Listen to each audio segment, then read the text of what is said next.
Hi, I'm Owen from Rask Australia. Thanks for tuning in to the Rask Network. Before we get into today's show, there are a few things we have to go over. Firstly, what you're about to hear and see is limited to general information only. It's not personal financial advice like you get from a financial planner. Also, it's important to remember that past performance is not indicative of future performance. That means that anything that's happened in the past, or we say today, is not necessarily going to reflect what happens in the future. Lastly, please consider that any of the guests or myself are featuring on this program may have a financial interest in some of the products or shares mentioned. That's enough from me. I hope you enjoyed today's program. Alec and Bryce, welcome onto the Australian and Finance podcast today. Thanks for having us, Kate. Glad to be here. It's wonderful to have you here, and it was great to see you in Sydney for our event the other week. And you've also just launched a new book, which is very exciting. Congrats. Thank you. Yeah, it is exciting. It was great to see you all in Sydney. Very impressive 10-stop multi-city tour. I'm sure you guys are exhausted now, but good on you for getting out there and not just hitting the major capital cities. But yeah, no, we've got the book out, Don't Stress, Just Invest, our second book, which is exciting. And really, if Get Started Investing, our first book was really everything we've learned over the 4 or 5 years of doing the podcast. And it was really meant to be, the start of someone's investing journey. This second book is the start, the middle, and the end of people's investing journey. It was really written for all of our mates that would never listen to a finance podcast, but just could stand from an automated way to set up their investments and then, get on with their lives. I'm sure you've realized just the same way we have that you really don't need to complicate everything, and investing can seem super complicated. So I really like the title because it just sort of focuses on the core of what we're doing here. We're building wealth, but we don't need to have the most complicated structure and find the best tax loophole. We can just have a great investment strategy that doesn't actually take that much time to put into place and focus on the more important stuff outside of that. So to kick things off, I'd be keen to hear what the best investing piece of wisdom you've ever received was. Wow. Well, best investing wisdom. I mean, one that is, this is recency bias, but that's okay because we're all about understanding our cognitive biases here and becoming better investors. I'm really focusing on creating a much more concentrated portfolio. We had and I've spoken about this with Ren on the show, but we had a financial advisor come on recently, Charlie Viola, and he was talking about when you're starting out your investing journey, 2 years in, 5 years in, there's a desire from a lot of people to put $500 here, $200 there, $500 over there, and kind of just get excited about the feeling of investing and all the opportunities that are out there, which is great. But where real sort of wealth is made is by concentrating in a limited number of positions and just building large positions in those ETFs or whatever it may be, until you get to a point where it becomes quite meaningful.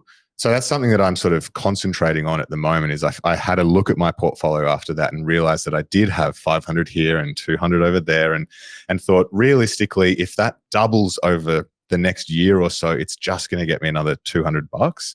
But if I know that sounds a bit ridiculous, but if I keep putting money into the same sort of core ETFs and get those positions to a much larger point, it could become quite meaningful over a period of time. So we get a lot of questions from people when they sort of start their investing journey, how many ETFs is too many? And Charlie sort of said that 3 to 4 is a good place to start building meaningful wealth. So yeah, recency bias, but it's just what I'm focusing on at the moment. Nice. I think for me, very on brand and on theme, given the book that we've just released, but just quite simply, the average is enough. I think a lot of people think you need to do more to, build wealth in the stock market. They need to spend more time, do more research, pay for more research services, do more work in Excel, whatever it is, read more investing books or anything. And all to just get like above average returns, but you don't. To build wealth, all you need to do is take the stock market average year over year and just keep dollar cost averaging in. And so I think once you embrace that idea that the average is enough, it just really changes how you think about investing, and most importantly, how daunting getting started is. I think many listeners can probably identify with both of your pieces of advice there, because Bryce, I know we've talked about it on the show before. Owen kind of calls that the collector, where you just keep adding things to your portfolio and you don't really think about, well, what's the overall plan here?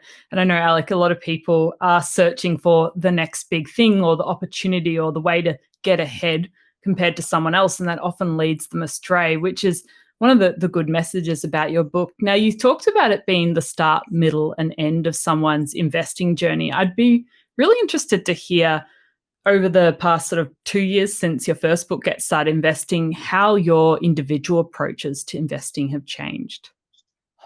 I don't know if our individual approaches have changed that much. I mean, I don't want to speak for Bryce. He's obviously selling a lot of his smaller positions, but I think, what we've heard time and time again, and certainly what I've internalized, is that core and satellite approach of having a strong, well-diversified core of low-cost global market tracking index ETFs. And there's a lot of jargon in that, but just having a core of ETFs that you get the average market return, and then having some satellite positions where you invest in interesting companies or interesting themes. I think that's been our investing approach for years now, and every expert we speak to, every financial advisor we speak to on the podcast just really reinforces my view that that's the right way to invest. I think what changed with the book, though, was really who it was for. And I hope everyone reads it and I hope everyone gets something out of it, but I really want to engage our mates and the people out there, and I'm sure everyone listening can think of friends and family members who could benefit from investing, who have money sitting in a savings account earning 2% interest and that they're not going to touch for decades to come, who have all these preconceived notions about what the stock market is or who investing is for. Like, they're the people that I want to reach. And Kate, no matter how many podcast episodes we all do, those people are never going to actively hit play on a podcast episode. So, and I get it. There's better things that they want to listen to: sport, politics, entertainment, true crime. There's a lot out there. And, I wouldn't begrudge anyone to listen to Bryce and I day after day, week after week, year after year. So I get it. But hopefully this book can be for those people. The one finance book, well, two, because they should read yours as well. Figure out how to build wealth, and then figure out how to buy happiness with that wealth, and then get on with your life and listen to other podcasts. Yeah, I think that's good. I would say, having read your book recently, there's not too much overlap, which is good for listeners. So you can buy both. And that's the good thing with investing. You can invest in ETFs and you can also invest in shares. They're not mutually exclusive. And the core and satellite approach is something we've spoken a lot about on the show. Now, I know you are talking to investors all the time. You're talking to experts. And I know a lot of people, when it comes to investing, they still feel like there's some barriers there, whether it's the barrier of thinking they need a lot of money, or it's the barrier of thinking they need to know a lot more about investing. I've spoken to some people recently who just were telling me that investing is just something their friends do. It's not something they do. Why do you think we still, given how much information and how many resources out there, why do we still find it quite difficult to take that first step on our investing journey? I think part of it is driven by I don't know if the stigma is the right word around the share market, but if you think about how our parents generated a lot of their wealth and their parents generated a lot of their wealth, it was done through bricks and mortar, the housing market. And then for those that were fortunate enough to be investing in the stock market, to be honest, back in the day, you did need probably a bit more money than what you need to get started now. So that sort of asset class was for those that had that next level of disposable income. It was expensive to buy stocks. Like, you had to have a broker and pay them brokerage service fees. So traditionally, the money required to access the stock market was actually much more prohibitive than it is today. And so that I then think carries through to how our parents talk to us about investments, and it's it's only in the last sort of 5 or 6 years that technology has really driven down the price of being able to literally access the stock market for a matter of cents. And so now the job to be done is to re-educate people on the fact that no, you don't actually need huge sums of money to get access to the stock market. You can get access for as little as a few cents these days. So it's a legacy, I think, sort of attitude towards the stock market that lends people of our generation to still think that you need a lot of money to do it. The good news is that that's just not the case. And you've spoken about it plenty of times on the show, Kate, and we've spoken about it as well. Like, there is technology these days that lets you in for cents. Do you think modern investing now needs a marketing campaign so people know that all these options are available and it is more accessible? It needs the government. Well, yeah. I mean, it needs education at school. It needs to be in the curriculum. Yeah, well, it does have some tax breaks, but it needs this. Yeah, it needs a whole generation, and we might be. It might be our generation. I was going to say, aren't we the marketing campaign? Like podcasts like Kate's and Owen's and ours and Glenn and Victoria. We were just reading a question from a listener that came through this morning that made me think, like, the next generation is the one that is maybe going to be the one that is pro shares over property, purely because it's very difficult to get into property, and a lot of people feel and understand, I guess, the additional costs that come with owning a home, owning property, and now probably understand a bit better that you can generate wealth in an alternative way. It doesn't have to be through property. And this question was, how can I tell my parents that I want to build my wealth in ETFs, not by buying an investment property in Sydney? And I think what it needs is an entire generation to turn around and show that they've built meaningful wealth.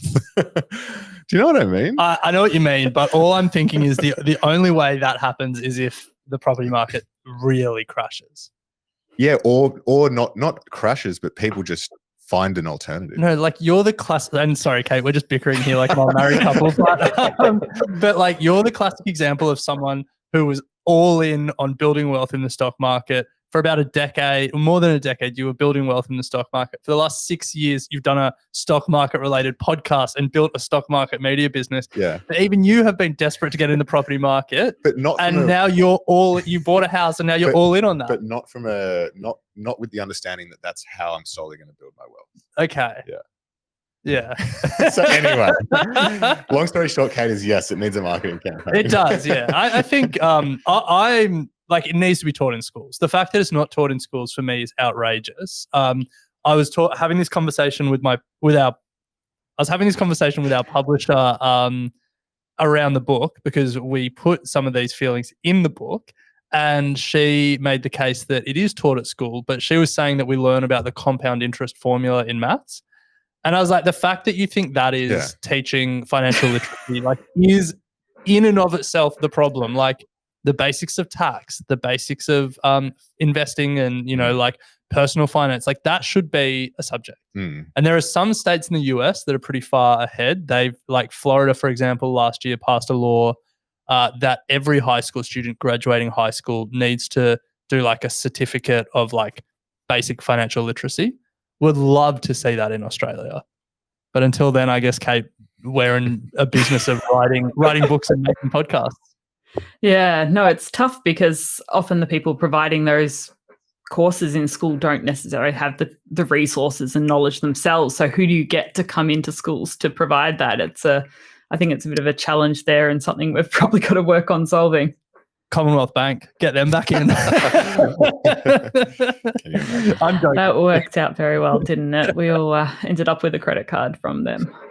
Yeah, well, I haven't moved banks. Oh, no, that's not true. I opened an ING savings account this year because the rates were rising, savings rates were better at ING. But literally from that first time Dolomites came to my primary school to the time I turned 30, I was just a Commonwealth Bank customer. Yeah, well, it was one of their best marketing campaigns, probably their best marketing campaign, full stop. Yeah. And what about when it comes to when you're talking to listeners or friends that come to you with all these challenges and you're sort of telling them, well, there's all these low cost ways to invest these days, it's not actually that hard, and they're still like, oh, it's just too hard. What do you say then? Like, how do you help challenge those limiting beliefs that aren't really the physical aspect of investing, but are more the emotional and behavioral side of things? Good question. You tell them that if you invest $100 a month for 40 years, 30 years, you get 350 grand, and then see what they say. I don't know. It's a hard one, to be honest. Like, we have plenty of instances like that. And I think Owen had a great example at your show in Sydney. Like, it often takes something that is outside of people who are in it to explain to them, or for the light bulb moment to come. Like, I think about my wife, Harriet, and like, it wasn't until, she did take the step, but it's having that in there and actively understanding how you're going to react when the markets do go down and do go up. So I understand getting them in is the hard part, but there's no magic formula. I don't think. It's just repetition of message. And we're even thinking like, the idea of gifting stocks, I think, could really help people. Like, if the work was done and you just received your brokerage account with an ETF with $500 in it, and you go, over to you, that is maybe one way of being like, you're in. I don't know. It's a tough one. What do you think? I think read our book. Shit, I forgot this is a promo podcast. Yeah. I think we literally wrote a whole book trying to answer this question. Yeah, but to Kate's point, you can tell them everything and they can still say, but it still feels too hard. Yeah. So... And for me, the big one is, there are a lot of limiting beliefs. I don't have enough money. I don't have enough knowledge. I don't have enough time. But for me, the one that I think is the hardest to push back against is the perceptions of risk.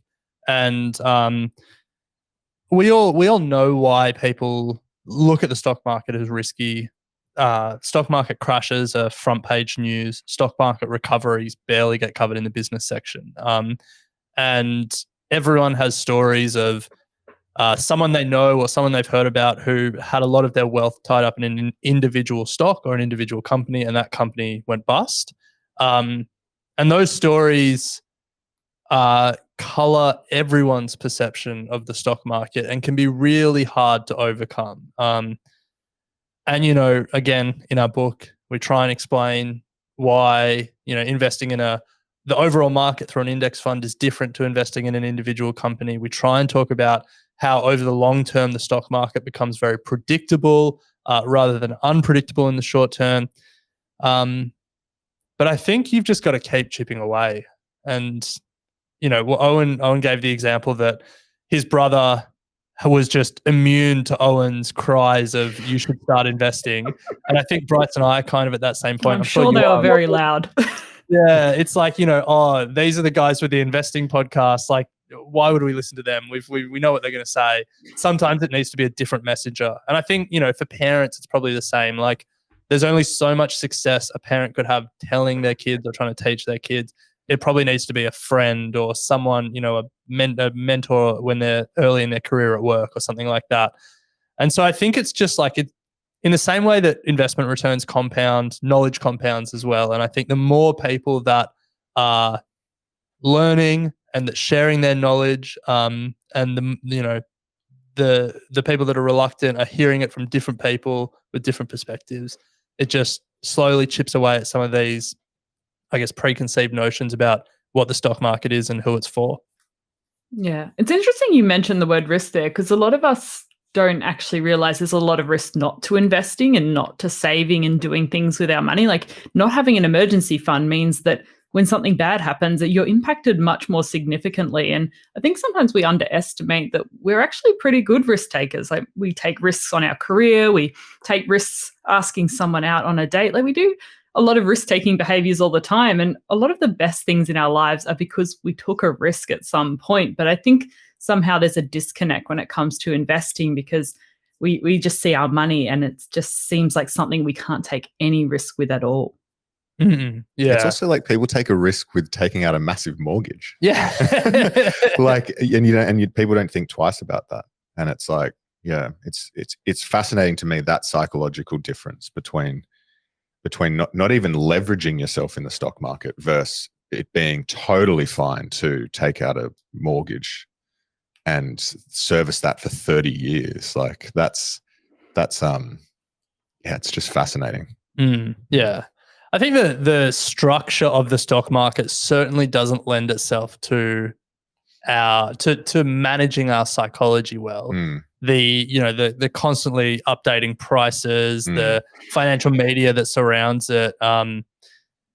There's a very sharp and quick feedback loop in terms of the risk we take. Like, the example of buying a house, that feedback loop is sometimes decades long. You don't really realize the risk that you've taken. Asking someone out, I mean, it's pretty immediate, but it's the worst that happens is you get a no. Your career, the feedback loop is a little bit longer, and the downside again isn't as great often. But like this idea that you could lose everything you put in and you could lose it very quickly in the stock market just sort of colors the perception of risk. But I don't like over the long term, the stock market trends upwards. It becomes quite predictable. That risk isn't any greater, but it's just the way that it's like presented and the way that we perceive it and the feedback that we get immediately that makes it seem so much bigger. Yeah, it's often like that conversation that if we had a stock code above our property, we'd have a very different reaction if it was updating every second. And I think that's part of it. Like property, there's a very different psychological element to it because we're not seeing the property prices update every minute of every day. Yeah, and we don't see the opportunity cost of not investing as well, and we don't see what our life could be and how comfortable our retirement could be if we make decisions in our 20s. And I also think that there was some. We wrote a chapter in the book on like the psychology of this all and how our brains weren't designed to be good investors. And there was some studies that came out of UCLA over in California in the States that looked at that scanned people's brains when they were thinking about doing something for someone else, doing something for themselves in the moment, and then doing something for their for our future selves. And what they found is that when we start to think about our future selves and making decisions today that benefit our future selves, our brains perceive that in the same way they think about doing something for someone else entirely. We think of our future self as another person rather than as doing something for ourselves. And it's the nature of, the moment to moment survival instincts that we developed as we were evolving. And we didn't evolve to plan 60 years into the future because it wasn't critical to our survival. So I think if you feel like you're struggling with your psychology and you're trying to overcome some cognitive biases, it's okay. Our brains weren't designed for this. And we've got to overcome our animal instincts to be better investors. So what steps are you putting in place to look after your future self financially if you know that you're a bit disconnected from that person? I mean, automate. In a word, automate. That's 3 words. But I think, and that's why we wrote the book, and any expert you speak to, not just in the financial world, but in any part of life, if you're trying to build habits, make it part of your routine, make it automatic, and take the thinking out of it, because your brain is often the biggest barrier. So in finance, if you can automate your investing, so when you get paid, it automatically gets transferred to your broker account and that automatically gets invested and you don't think about it, you're going to be better off in the long term. And then you get the dopamine hit when your broker messages you to say, we've just executed your orders. That's the positive. Yeah. So I think, and that's automating is the same in so many different aspects of life. If you're struggling to do something, find a way to make it a habit and get the thinking out of it. I think back to your question, Kate, earlier, is have our investing approaches changed over the last 2 years? I think this business is the biggest investment we probably currently have, and I've probably you just bought a house. This is still bigger. In Sydney? Must be a small house, eh? From what No. I heard the other week, houses in Sydney are pretty extreme.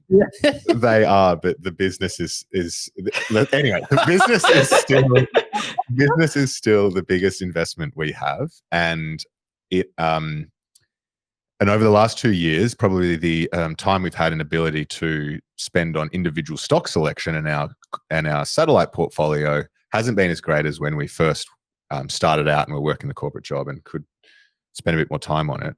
But to the point about automating, like I think having that there and it just ticking away is such a comfortable feeling. And to Ren's point again, knowing that that is more than enough, and you can go about when life throws other circumstances at you that take away time from you thinking about your stock market, but you just know that in the background, you're doing something to build wealth in the stock market. It doesn't have to be heaps of money, but just that automation and the feeling of comfort that you get from being like, I'm okay with that. That is, I don't need to do more than that. I don't need to spend time after work thinking about, am I going to buy Baby Bunting or whatever stock? I don't know why you chose that in this example, but I think the having that process is something that I encourage people to get to as fast as possible. Yeah, and I think that helps you because you can just go about your life, keep doing all your other stuff outside of investing and know you've made a few right decisions that are just happening in the background, whether it's your investments are automated, your bills are automatically paid, you're saving.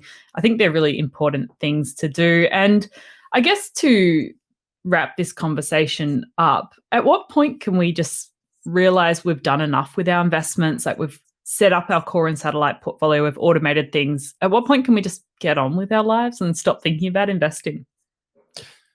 I think once you set up that automated investment for your core portfolio, that is enough. Like you don't even need a satellite portfolio. That's just if you want to.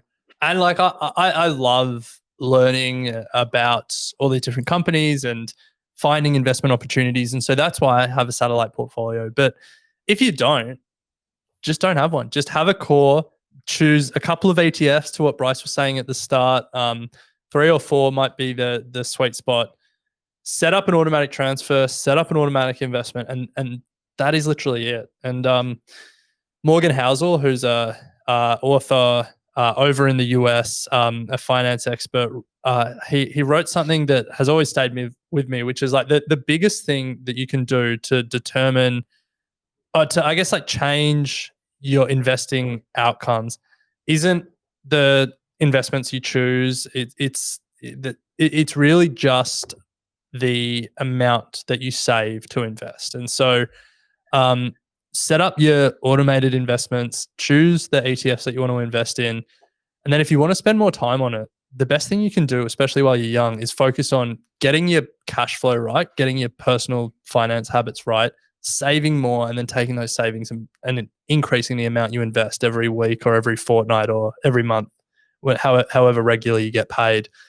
But that's it. Like there's a whole world out there. There's some great podcasts, a lot of great books, but you don't have to engage in it. If you've got your automated investments set up, get that going. Make sure you're thinking about your super, because you're never going to get a better deal than putting more into your super. And then as you get close to retirement, you'll have an investment portfolio that you can draw on, and then you can draw down your super once you hit the retirement age, and you'll be good. Away you go. That's it.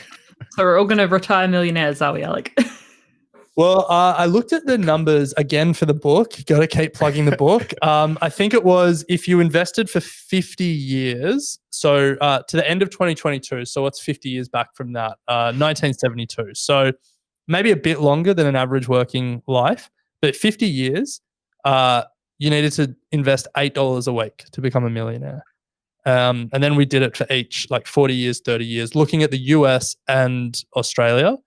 But $8 a week, like, I was about to say that's a coffee. That's 2 coffees, but it's like 1.5 coffees these days. One coffee in Sydney, probably. Yeah. Oat milk. Like it can feel so daunting, and like the idea of being a millionaire can feel so far away. But when you extend the timeline and just think about what it would have taken for you 50 years ago, 40 years ago to get to that point today, it becomes very manageable. And so I think that's what you've just got to keep reminding yourself. Small steps today, let it compound. Yeah, just build the habits. So almost reverse engineering it. Yeah, and read our book, of course. Of course. Well, Bryce, what about from you? What is your number one tip from Don't Stress, Just Invest for listeners? Oh, I think we've covered it all, to be honest. Like I It just really is that simple. it really is that simple. Yeah, and I won't harp on it too much longer. But the sooner that you can do it, the better off you're going to be. I think there's no denying that. And just I think from my perspective that if you're worried about it or you feel like you're emotionally blocking yourself, like the process that is in that book is like one way to take emotion out of the investing process so that you can get on with the rest of your life. So I think that's my takeaway. 4 simple steps and bang, you'll be loaded later on in life. It's not a get rich quick scheme. It is a long-term investing plan. 100%. Yeah, focus on getting rich slow because you just might do it. Yes. Well, there we go. Well, I'm sure everyone can grab their copy of Don't Stress, Just Invest from Amazon, Booktopia, Dimmicks, all of those good places, your local library, wherever it is. Well, Alec and Bryce, thank you so much for coming on the show today and sharing the fact that investing can be really simple and that is enough and that doesn't have to be more complicated than that. Thanks for having us, Kate. Thank you.